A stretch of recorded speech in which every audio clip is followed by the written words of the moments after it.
love me. Tell me pretty lies, look me in the face. Tell me that you love me, even if welcome back guys. तो आज start करते हैं। अपन पिछले tutorial में बात की थी, अपन ने इफ़ एंड एल्स के यूज़ के बारे में बात की थी, कंडीशनल स्टेटमेंट कैसे यूज़ करते हैं इफ़ एल्स का। आज बात करने वाले हैं एक से ज़्यादा इफ़ एल्स जो स्टेटमेंट होते हैं, जो भी एक से ज़्यादा एल्स का अपन यूज़ करते हैं। जैसे कि अभी तो नॉर्मल है, पहले तो अपन ने सिर्फ ओनली इफ़ एल्स का यूज़ किया। आज अपन बहुत सारे इफ़ एल्स स्टेटमेंट का यूज़ करने वाले हैं। इसके साथ साथ स्विच केस की बात करेंगे कि ये स्विच केस क्या है, इसका कैसे यूज़ करेंगे, इसके बात करने वाला है। तो आगे चलते हैं। बात करते हैं uses of the if else statement. इसका सिंटेक्स क्या होता है, आपने बात की थी कि अपन इफ एल्स का यूज कैसे कर सकते हैं।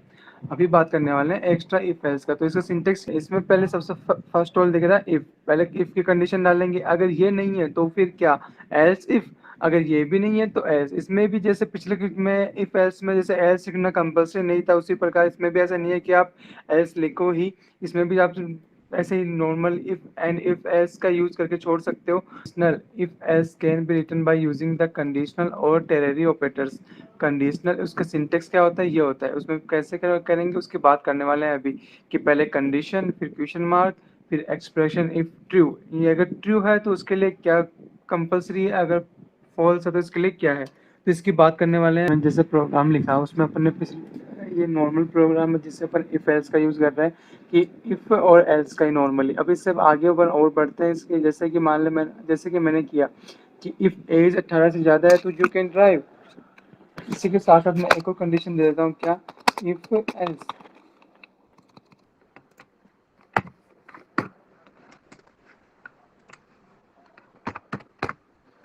ये देखो, जैसे मैंने एज को 19 लिखा तो ये क्या बोलेगा, यू आल्सो ड्राइव।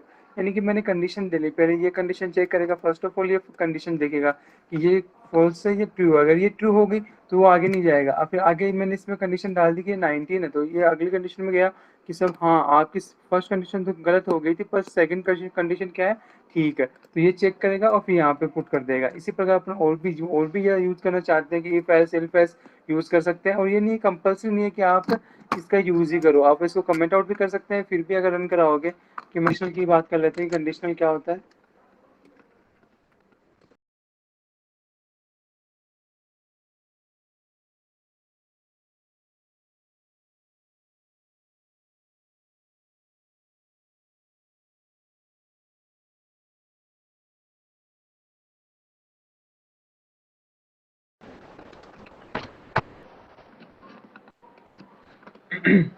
जैसे कि अपन इसमें क्या लिखा है, इसमें मैंने लिखा है एज ग्रेटर देन 55।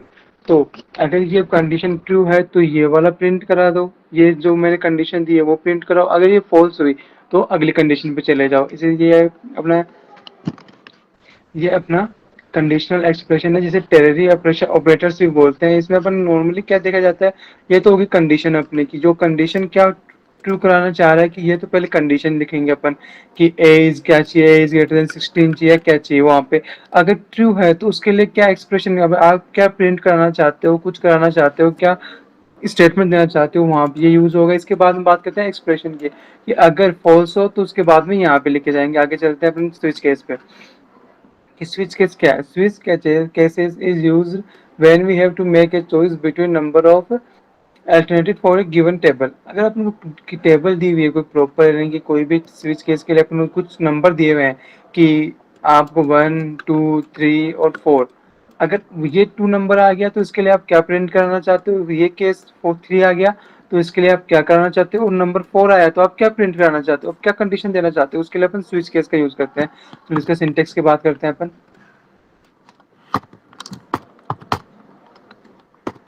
तो इंटीजर ले लेते हैं अपन फर्स्ट ऑफ ऑल।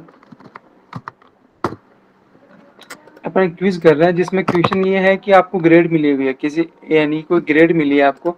इनमें से नम लिख देता हूँ कि आपको नंबर मिला है एग्जाम में। इसका मतलब क्या हुआ कि एक नंबर में एग्जाम में नंबर मिले हुए हैं। तो मैं एग्जाम में एग्जाम्पल भी निकाल लेता हूँ। ये देखो, ये एग्जांपल है, यानी कि find the grade of student given is marks based on value. यानी कि 90 से 100 के बीच में है तो आप उसे ए ग्रेड दे दोगे, 80 से 90 है तो आप उसे बी ग्रेड, 70 से 80 है तो सी ग्रेड, और 70 से 8 70 है तो सी ग्रेड। ऐसा कुछ करना है अपने को। चलो हिंट लगाओ क्या कर सकते हैं। चलो मैं करता हूँ प्रिंटफ में। प्रिंटफ से पहले एक एंटर योर नंबर। पहले तो मैं कैसे कराता हूँ कि आप पहले अपना नंबर एंटर करो और फिर स्कैन अप से मैं क्या लेता हूँ, परसेंटेज ऑफ डी कॉमा एम% ऑफ नम, यानी कि नंबर्स नम को मैंने अभी इसका एड्रेस से ले लिया है कि अपन इनपुट देना चाहते हैं नंबर की वैल्यू।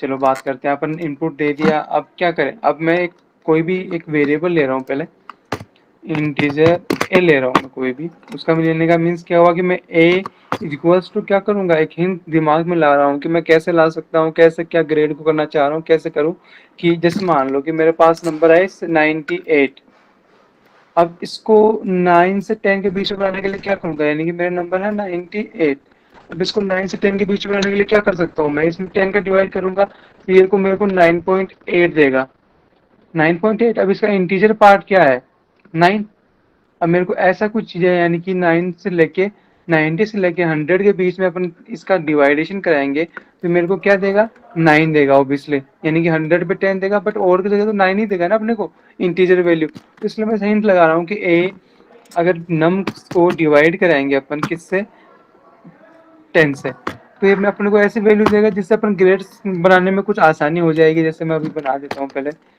जैसे स्विच केस में जैसे स्विच लिखूंगा,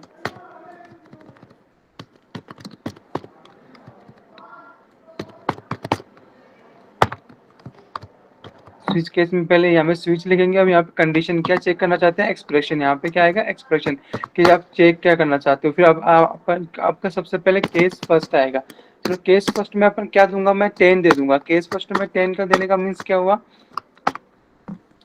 प्रिंट एफ योर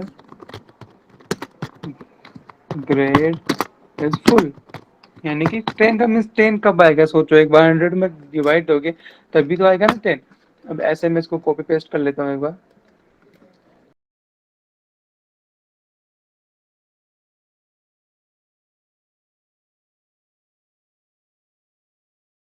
क्या हुआ मैंने कुछ प्रोग्राम बनाया, इसका मीन्स क्या हो गया कि केस 10 का मीन्स क्या हुआ, जो ये इंटीजर आएगा ना ये यहाँ पे चेक करेगा, जो अपना ए आ रहा है ना, अगर ये इससे मैच हो रहा है, ए से 10 मैच हो रहा है तो ये प्रिंट आउट करा देगा। अगर केस 9 का मीन्स क्या हुआ, अगर ए की वैल्यू 9 आई ना तो ये प्रिंट कराएगा, अगर ए की वैल्यू 8 है तो ये प्रिंट करा देगा, ए की वैल्यू 7 है तो ये प्रिंट कराएगा। इसका मीन्स ये हुआ। तो इसको रन करा के देखते हैं एक बार। तो ये नंबर मेरे को 55 लिख रहा हूँ मैं, 55, यानी कि 55 कब आएगा, यानी कि 5 आएगा, यानी कि फेल हो गया। इसका मीन्स क्या हुआ, 55 का मीन्स क्या हो गया, 50 से लेके 60 के बीच में है तभी तो 5 आएगा ना। सोचिए एक बार, 50 से लेके 60 के बीच है, मैंने 55 लिया तो मैं 10 से डिवाइड करूंगा तो 5.5, और उसका इंटीजर पार्ट क्या होगा 5, तो ये क्या हो गया 5 आते ही बोल देगा साहब आप फेल हो चुके हो। अभी मैं बात करता हूँ 88 की, 88 देखिए, सॉरी एक चीज और ये देखो 8 योर ग्रेड इज बी, तो ठीक है, ये नीचे वाले भी दे रहा है, इसका मीन्स क्या हो गया, ये सारे प्रिंट हो रहे हैं। इसके लिए मैं क्या करूंगा कि जैसे मैं केस लिखूंगा इसके नीचे एक ब्रेक स्टेटमेंट लिख दूंगा,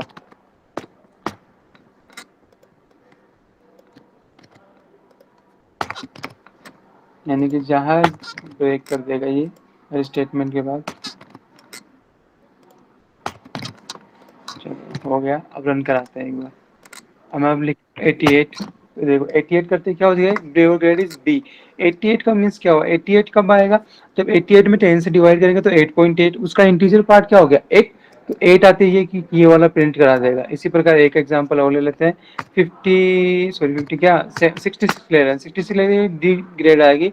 उसी प्रकार जैसे 66 का इंटीजर पार्ट क्या हो गया 6.6, सॉरी डेसिमल प्रोसेस क्या हो गया 6.6, उसका इंटीजर 6। इसी प्रकार ये दे दिया अपने को। चलो ये हो गया अपने स्विच केस का यूजेज। अगले लेक्चर में अपन बात करेंगे किसका, इसके और भी एग्जांपल्स के, जो भी पूरा जो कंडीशनल हुआ अपना उसके पूरे एग्जांपल्स की बात करने वाले। Thank you very much. Tell me pretty lies, look me in the face, tell me that you